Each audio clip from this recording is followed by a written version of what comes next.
Removing the transmission by yourself, rebuilding it, and reinstalling it is a pretty monumental thing to do. So these are some of the highlights and important things that I think you should know. So stay tuned and pay attention because there's a lot. All right, now look everybody, this is not easy work. And there's a good reason why the shops charge the amount of money that they charge you. So don't take shortcuts, because if you screw up, you're the one that's going to have to do all this all over again. And it's a lot to do. Let's start with the scan tool. To begin with, you want to pull the codes of the transmission and find out, in addition to whatever drivability issues you might be having, what codes the TEHCM is throwing. So I used the Foxwell NT501 Elite with programming for GM. It ran me like $179 on Amazon about 3 years ago. And I still use that thing to this day to diagnose all kinds of things on my GM vehicles, because it's got bi-directional functions and it's a pretty cool mid-level scan tool. I would suggest to probably not skip getting one of these. I think that this tool here, I mean, there's so many different ones out there you can get, but this one here tells me everything that I need to know and probably would want to know about what's going on in the transmission, because it connects directly to the TEHCM and gives me everything pretty much that the TEHCM knows, all the information that it can put out, which is a lot. So if you don't exactly know what's wrong with your transmission, then you don't really know what to even start doing or what all you're going to have to rebuild and replace. So you have to have something, you have to have a baseline, and it's got to be one you can trust. It's not like the mechanic's going to tell you all the codes that are on the scanner. So get a scanner.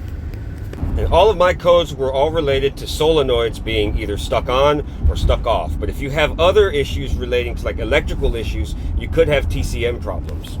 I spent quite a bit of time and took a great deal of care working on my TEHCM and making sure that it was suitable to continue to operate the transmission.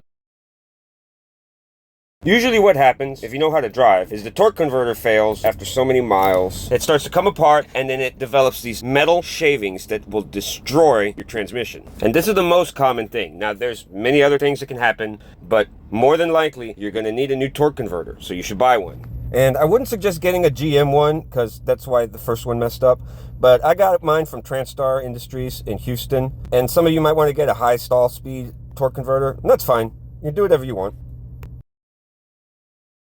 Now, with these metal shavings comes a lot of damage to the transmission, specifically on the oil pump assembly and on the pump pocket of the bell housing. And there's no way getting around dealing with this. You have to either get your parts machined, you have to buy new parts, or if you don't have money for any of that stuff, you can take your chances sanding it down and doing the best you can to sand it evenly. But you better do a good job and you better do your due diligence, because this is where you can have problems.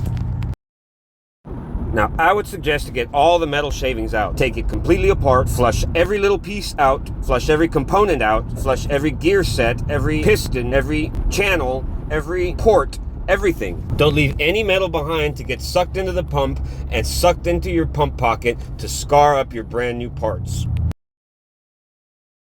All right, now there's multiple different lengths and sizes of bolts that go in the valve body, and it's extremely important that you do not mix any of these up.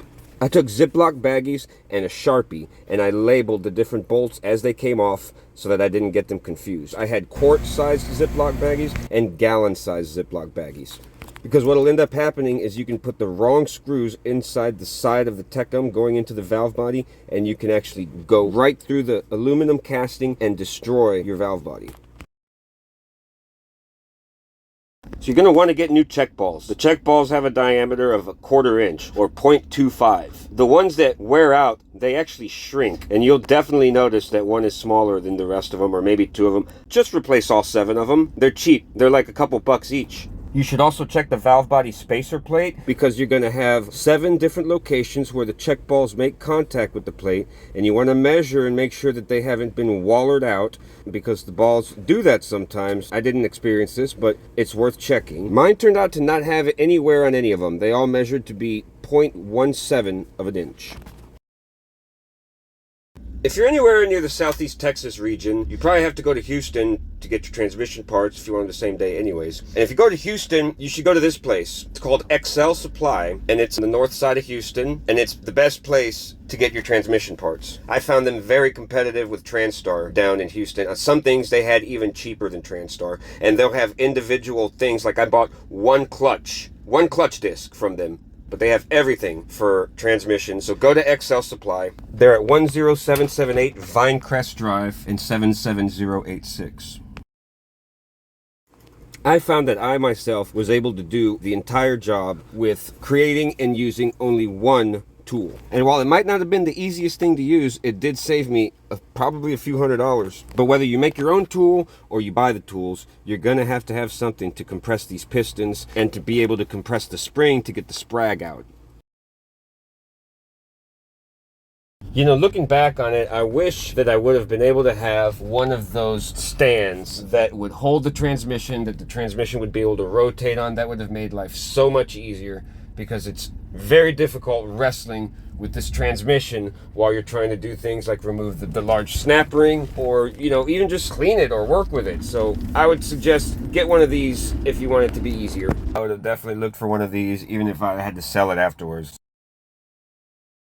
So no matter how hard you try or what precautions you take, you're gonna make a mess, and there's nothing you can really do to avoid that. I lined my floor and my table with cardboard, and I always had black gloves on. I had a box of them because I didn't want my hands to always be dirty like that and slippery. Get lots of stuff to clean up afterwards, lots of paper towels. I had a case of paper towels. The mineral spirits is a good degreaser. I had spray bottles for my mineral spirits, brushes. I had a couple of small bottles with pointy spouts for my transmission fluid, and then also for my mineral spirits. That helped. A set of tube brushes, and get them at Harbor Freight. I personally liked to have a few different sized tubs and buckets. That way I had a good place to set dirty parts, rinsed parts, dried parts, all that kind of stuff.